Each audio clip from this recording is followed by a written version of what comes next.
आज बाबा की 26/7 का महावाक्य है। सार है, मीठे बच्चे, याद की यात्रा में कभी थकना नहीं। देह अभिमान के तूफान थकाते। मीठे बच्चे, याद की यात्रा में कभी थकना नहीं। देह अभिमान के तूफान थकाते ही। देही अभिमानी बनो तो थक दूर हो जाएगा। देही अभिमानी बनो तो थक दूर हो जाएगा। प्रश्न है, कौन सा संस्कार 21 जन्मों की श्रेष्ठ तकदीर को बिगाड़ने वाला है? प्रश्न है, कौन सा संस्कार 21 जन्मों की श्रेष्ठ तकदीर को बिगाड़ने वाला है? पढ़ के आए सारे? आलस्य अलगड़ा। और कौन सा संस्कार जो 21 जन्मों की श्रेष्ठ तकदीर को बिगाड़ने वाला है? देह अभिमान। और कौन सा संस्कार? कर्मेंद्रिय कर लेंगे हो जाएगा।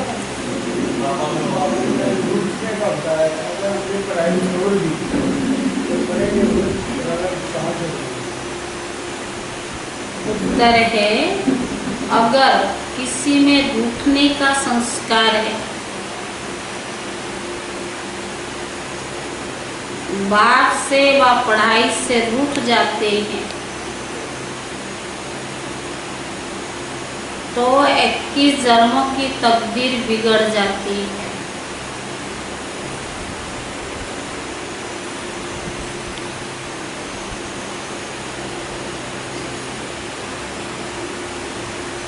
बाप से व पढ़ाई से रूठ जाते तो 21 जन्मों की तकदीर बिगड़ जाती है। इसलिए बाबा कहते, मीठे बच्चे, देह अभिमान के बस कभी भी ये उल्टा नशा नहीं चढ़ना चाहिए।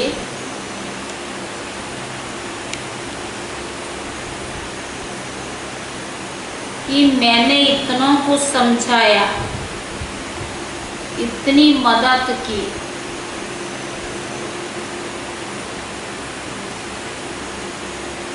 देखो बाबा कितनी बड़ी अथॉरिटी है, फिर भी कितना निरंकारी है।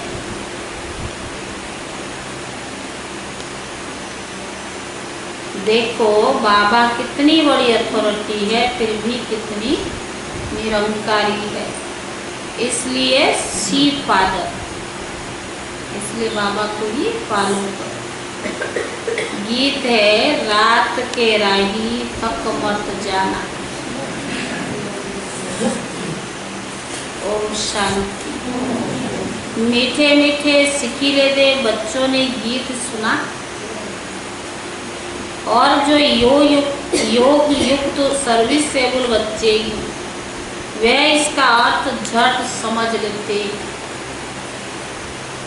हम रात के राही अर्थात ब्राह्मणों की अब रात पूरी हुई है। भक्ति मार्ग को रात कहा जाता है। आधा कल्प रात पूरा होता है। हद का भी दिन और रात है। यह फिर ब्राह्मणों का आधा कल्प दिन और आधा कल्प रात होती है।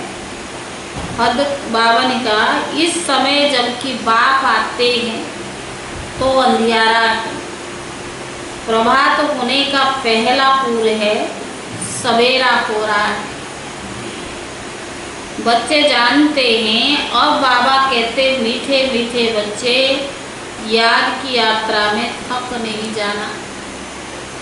जैसे जिस्मानी यात्रा होती है, आगे पैदल जाते थे, बहुत धीरे धीरे, बीच बीच में मंजिल बनी रहती। पहले वे तीर्थ यात्रा पर जाते थे, पैदल जाते थे और जगह जगह बैठकर रेस्ट करके फिर चल पड़ते थे। अब तो कई साधन हो गए ना, मालूम रहता था कि हमको फलानी फलानी मंजिल पर ठहरना है। आगे बहुत श्रद्धा से पैदल जाते थे ब्राह्मण, ये भावना होती है ना पैदल। अब तो देखो, पहले कांवड़ियों का कितनी भावना होती थी, अब तो एक फैशन पड़ गया। पहले भी लोग ये तीर्थ पर जाते थे, भले अंधश्रद्धा बरस जाते थे, लेकिन भावना होती थी, उसमें बड़ी मेहनत है।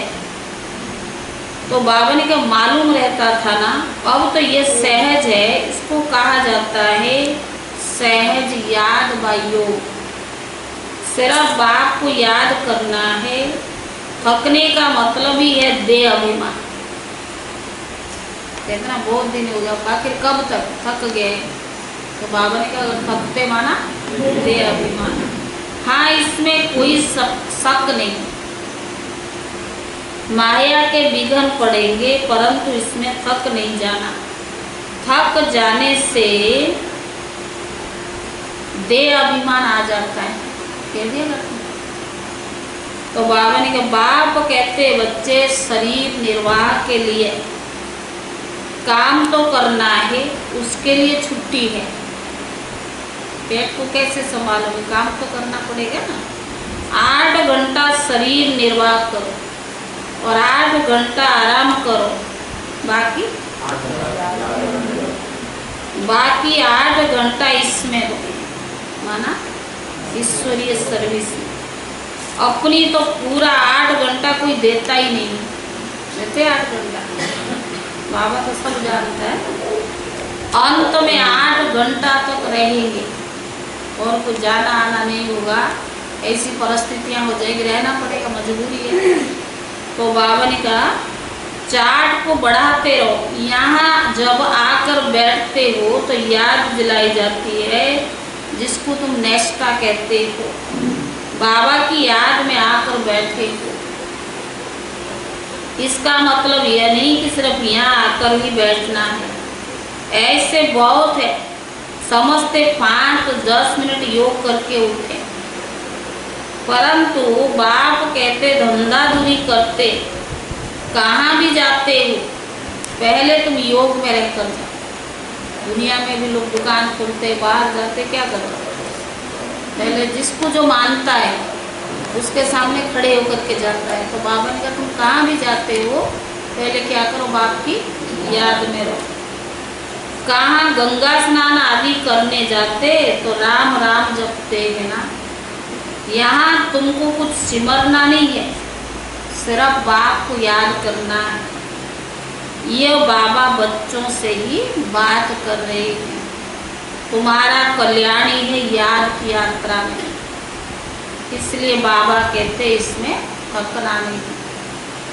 इसमें तूफान भी बहुत आएगी, ज्ञान सुनाने में तूफान नहीं आएंगे। तूफान किस में आएंगे? याद की यात्रा में। तूफान कोई मिट्टी आदि की नहीं है। कौन सा तूफान? मन का, माया है। संकल्पों में बैठे योग में है और पता नहीं कहाँ कहाँ बुद्धि जाता है। तो बाबा ने कहा सिर्फ बाप को याद करना है। ये बाप से ही बात कर रहे हैं, तुम्हारा कल्याण ही है याद की यात्रा में। माया के तूफान आने से बुद्धि का योग भी टूट जाता है। फिर देह अभिमान में आने से धंधा दूरी, बच्चे सब खत्म हो जाने। अभी तो बारिश अभी तो बारिश बेहद के बाप खड़े हैं। हद का वर्षा मुर्दाबाद पुना है, हद का वर्षा मुर्दाबाद पुना है। साहूकार लोग समझते अब बच्चा बड़ा होगा, शादी करेगा, फिर ये होगा। बाबा क्या कहते, टाइम नहीं है। इसीलिए दुनिया तो बिल्कुल मोह हटा लो, दुनिया से बिल्कुल मोह हटा लो। यह तो कब्रिस्तान है। धंधा दूरी बच्चे आदि के चिंतन में मरेंगे तो क्या होगा? अपना ही बर्बाद होगा। बाप शिव बाबा को याद करेंगे तो आबादी बहुत होगी। देह अभिमान में आने से बर्बादी होती है। देही अभिमानी बनने से आबादी होती है। जितना याद करेंगे उतना भविष्य 21 जन्मों का वर्षा पाएंगे। याद नहीं करेंगे तो बहुत घाटा पड़ जाएगा। वह फिर कल्प कल्पांतर के लिए हो जाएगा। इतनी बड़ी घाटे की बात है। ख्याल करना चाहिए हम पूरा वर्षा कैसे पाएं। धन की बहुत लालच भी नहीं रखनी चाहिए। टू मच में नहीं जाना चाहिए। उससे क्या होगा? कोई देवाला मारते हैं तो फिर बहुत फितरात भी हो जाती है। शिव बाबा को बिल्कुल भूल जाते हैं। भले कहते हैं लेकिन नुकसान होता है तो बाबा की याद आती है, बुद्धि तो जाता है ना उनमें। तो बाबा ने कहा फिर दोष रखते हैं कि ज्ञान में आए तब देवाला मारा। अब ना आते उससे भी ज़्यादा मर जाते। लेकिन फिर क्या करते? दोष तो भगवान के पास दिखता तो नहीं ना, चाहे उसके ऊपर कितना भी दुष्ट हो। बीमार होकर फिर बीमार भी हो पड़ते जब नुकसान होता सोच सोच के। तो बाबा ने कहा यह कभी नहीं समझना चाहिए। बीमारी आदि तो होती है, ये तो कर्म हो। अच्छा है विकर्म विनाश हो जाएगा। कम से कम धर्मराज के डंडे खाने से तो बीमार होकर चुप्त करना अच्छा है। कर्म भोग चुप्त करना है ना। यह है महारोगी शरीर। शरीर क्या है? महारोगी शरीर। कितनी संभाल की जाती है। चलते चलते खड़े भी हो जाते हैं, हार्ट फेल भी हो जाते हैं। ऐसे पुरानी दुनिया को तो बुद्धि से एकदम भूल जाना। देखते देखते बाप नया घर बना रहे हैं, पुराने एकदम दिल हट जाती है। कहते बाबा अब जल्दी से मकान बनाओ। पुराने मकान में तकलीफ बहुत है, तुम जानते हो। ये पुरानी दुनिया बहुत गंदी है। तुम्हारा ये बेहद का सन्यास है। वह सन्यास करते हैं घर बार का, और उसका है हद का सन्यास, और तुम्हारा है बेहद का सन्यास। पर तुम बच्चे सन्यास करते हो विकारों का। बाप कहते देह सहित देह के जो भी तुम्हारा संबंध है सबको तोड़ कर मामे कम याद करो। इस दुनिया में जो इन आँखों से देखते हो उससे भी भूल जाओ। अभी तुम्हारी बुद्धि जानती है हम स्वर्ग की राजधानी के लिए पुरुषार्थ कर रहे हैं। ज्ञान का तीसरा नेत्र मिला है। यह सब कब्रिस्तान हो जाना है। इससे प्यार नहीं रखना है। आजकल मनुष्य के पास बहुत पैसा है, इसलिए और क्या है? मनुष्य के पास बहुत पैसा है तो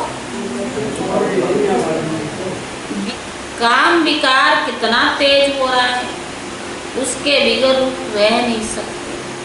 4-5 वर्ष पवित्र रहकर फिर लिखते बाबा आज इनको भूत लगा, काला मुंह कर दिया।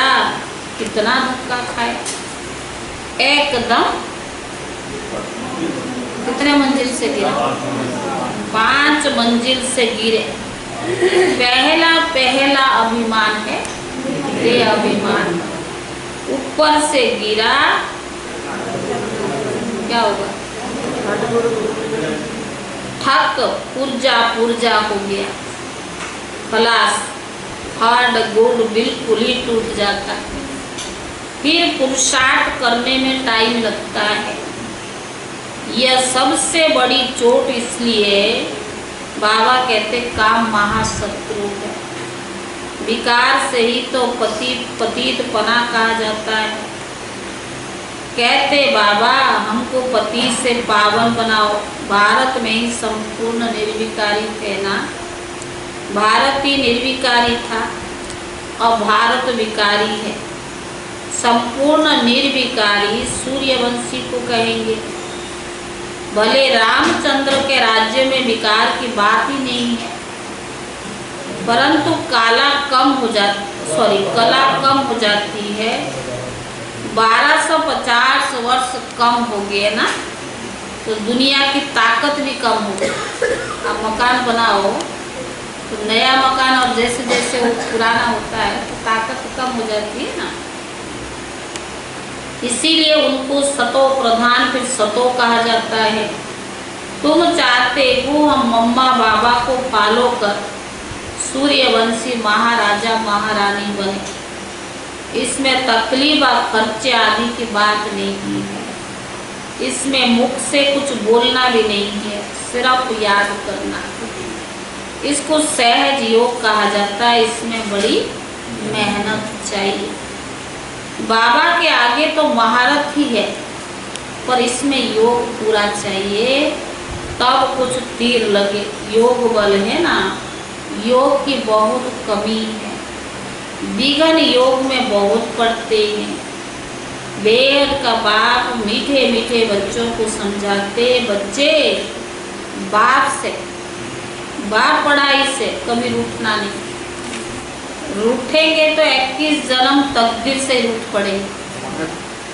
मैंने इतनों को समझाया, देह अहंकार आने से ही फिर गिर पड़ते हैं। इसमें अहंकार कभी नहीं आना चाहिए। सब बाबा करा रहे। तो बाबा ने कहा शिव बाबा को कोई अहंकार नहीं है, कितना निरंकारी है और है कितनी बड़ी अथॉरिटी।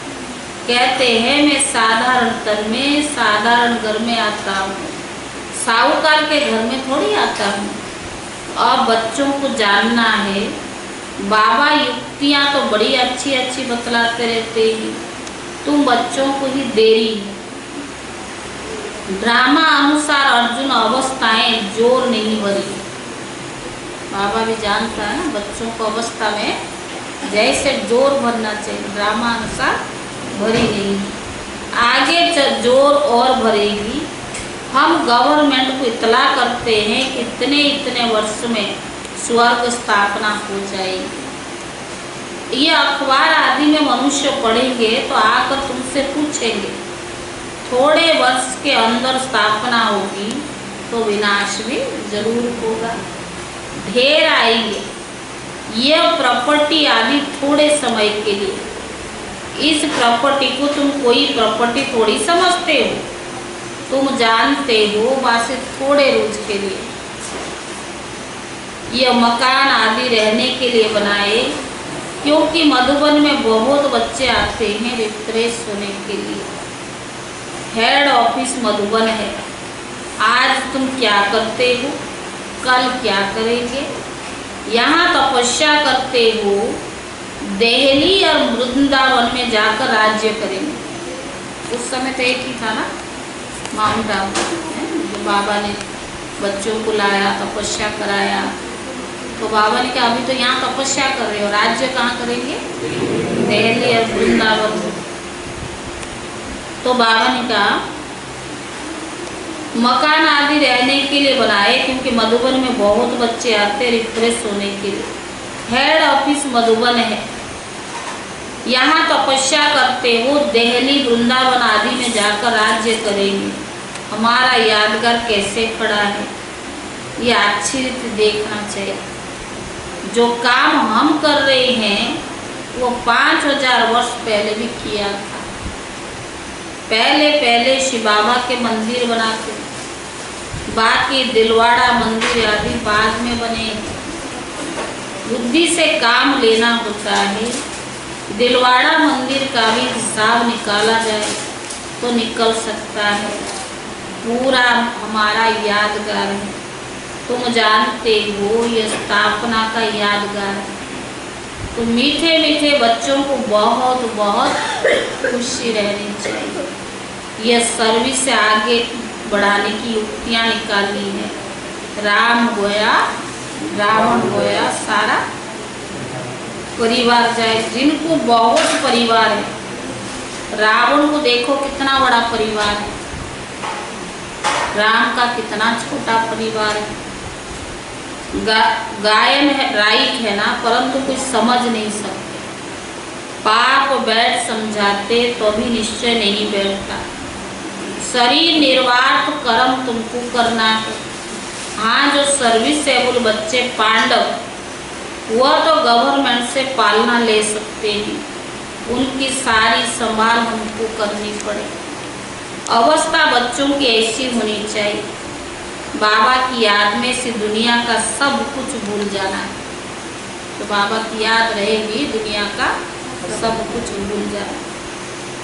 याद की यात्रा में जा जो पक्के मस्त रहेगा, उनकी अवस्था बहुत मजबूत होगी।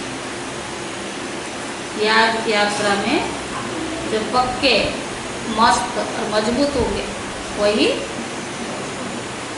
तो बाबा ने कहा, जैसे शिव बाबा की याद में रहकर तुम शरीर छोड़ते हो, सन्यासी ब्रह्म की याद में रहकर शरीर छोड़ते हो, तो वायुमंडल में बिल्कुल सन्नाटा हो जाता है।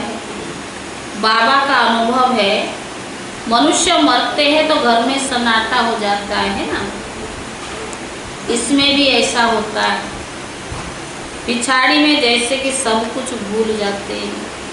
अब हमको वापस घर जाना है, देह अभिमान टूट जाता है। पिछाड़ी में शरीर खुशी से छोड़ना चाहिए, हर्षित मुख होकर बस हम कहाँ जा रही है, ऐसी अवस्था होगी तो बात विजय माला में पिरोने लायक बनेगी। तुम्हारे में शांति की करंट है। कोई भी आते तो कहते हैं यहाँ बहुत शांति है, ये रियल शांति है। आत्मा शरीर से डिटैच हो जाती है। तुम जानते हो हम आत्मा शांत स्वरूप है, अपने स्वधर्म में बैठ जाते हैं। कर्म के बिना तो कोई मनुष्य रह नहीं सकते। वह लोग हठयोग क्या क्या नहीं करते हैं, हठयोग से क्या क्या नहीं करते। तुम अब समझते हो हमारा स्वधर्म क्या है, शांति है। और हम यहाँ आए हैं पाठ बजाने, अब वापिस घर जाना है। बाप कहते मुझे याद करो। तो बाबा ने कहा घर को याद करो। बाप को याद करने से वर्षा मिलेगा। बाप कहते मुझे भी घर में याद करो, यहाँ तो मैं टेम्पररी आता हूँ। तुम्हारी बुद्धि शांति धाम में टिकनी चाहिए, बाबा की याद में।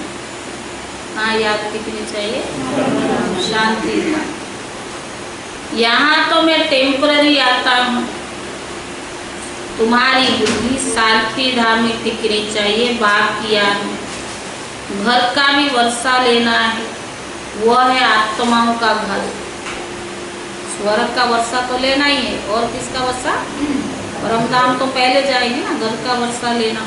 और जरूरी थोड़े ही सारे 84 जन्म लेंगे, सारे थोड़ा सतयुग में आएंगे, कोई त्रेता में भी आएंगे।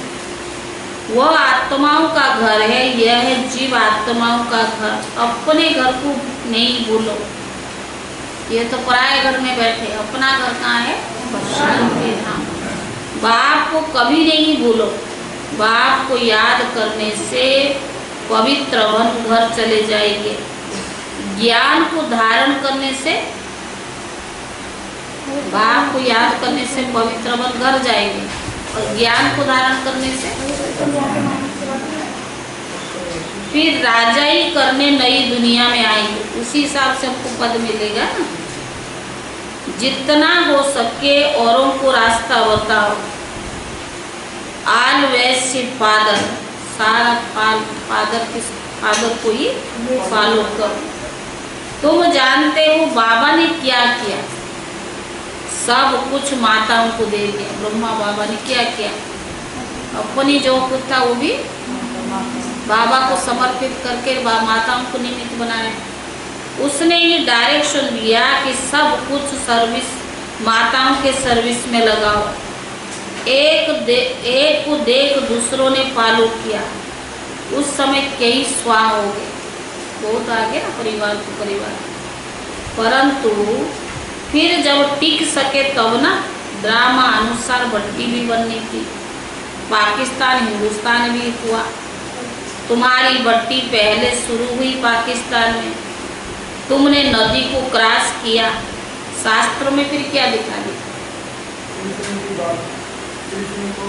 टोकरी में बैठ के बाबा ने कैसे, ब्रह्मा बाबा ने जहाज में सारा सामान दादियों सहित कितने थे, 365 थे, सबको लेकर के यहाँ आए।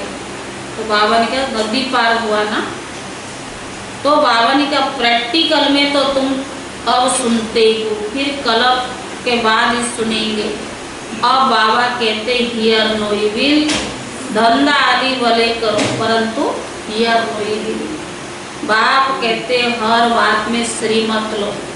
बाबा इस हालत में हम क्या करें, तो बाबा आपको सब कुछ बता देंगे, लेकिन इतना कैचिंग पावर चाहिए ना, बुद्धि का लाइन क्लियर होगा, बाबा के साथ योग होगा तो बता सकेंगे। तो बाबा ने कहा कोई बात पूछनी है तो बाबा के पास आओ, तुम डरते क्यों है? कदम कदम पर पूछना है। श्रीमत पर चलने से कदम कदम में पद्म है। तुम्हारा सेकंड बाई सेकंड जो पास होता है उनमें पद्म है।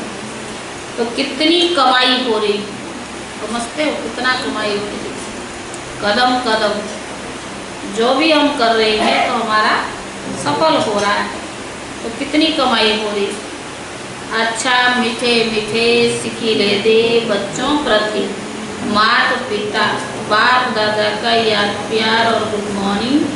रूहानी बाप की रूहानी बच्चों को नमस्ते। रूहानी बच्चों की तरफ से रूहानी बाप दादा को याद प्यार और नमस्ते। धारणा के लिए मुख्य स्थान पहला है विजय माला में पिरोने के लिए इस शरीर से डिटेच होने का पूरा पूरा पुरुषार्थ करना है। विजय माला में पिरोने के लिए इस शरीर से डिटेच होने का पूरा पूरा पुरुषार्थ करना है। देह अभिमान को छोड़ते जाना है। देह अभिमान को छोड़ते जाना है। इस दुनिया को बुद्धि से भूलना है। इस दुनिया को बुद्धि से भूलना है। दूसरा, टू मच धन की लालच में नहीं जाना है। टू मच धन की लालच में नहीं जाना है। बाप की याद की सिवाय दूसरा कोई चिंतन ना रहे। बाप की याद के सिवाय दूसरा कोई चिंतन ना रहे। कभी भी बाप से व पढ़ाई से रूठना नहीं। कभी भी बाप से व पढ़ाई से रूठना नहीं। वरदान परिवर्तन शक्ति द्वारा सर्व की शुक्रिया के पात्र बनने वाले, परिवर्तन की शक्ति द्वारा सर्व की शुक्रिया के पात्र बनने वाले विघ्न जीत भव।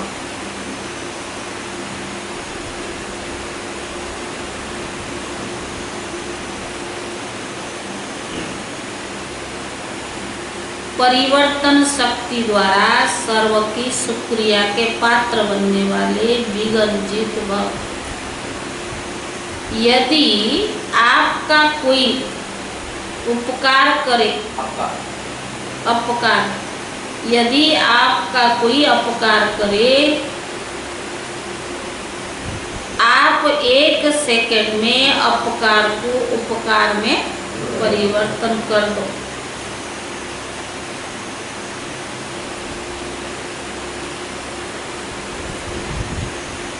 कोई अपने संस्कार स्वभाव के रूप में परीक्षा बनकर सामने आए, कोई अपने संस्कार स्वभाव के रूप में परीक्षा बनकर सामने आए, तो आप एक की स्मृति से ऐसी आत्मा के प्रति भी, कोई अपने संस्कार स्वभाव के रूप में परीक्षा बनकर सामने आए, तो आप एक की स्मृति से ऐसी आत्मा के प्रति भी रहम दिल के श्रेष्ठ स्वभाव धारण कर, रहम दिल के श्रेष्ठ संस्कार स्वभाव धारण कर लो। कोई देहधारी दृष्टि से सामने आए, तो उनकी दृष्टि को इसमें बदल दो। कोई देहधारी दृष्टि से सामने आए, तो उनकी दृष्टि को आत्मिक दृष्टि में परिवर्तन कर दो। ऐसे परिवर्तन करने की युक्ति आ जाए तो विघ्न जीत बन जाए। फिर संपर्क में आने वाली सर्व आत्माएं आपका शुक्रिया मानेगी। फिर संपर्क में आने वाली सर्व आत्माएं आपका शुक्रिया मानेगी। स्लोगन: अनुभव का स्वरूप बन जाओ तो चेहरे से खुश नसीब की झलक दिखाई देगी। अनुभव का स्वरूप बन जाओ तो चेहरे से खुश नसीब की झलक दिखाई देगी। ओम शांति।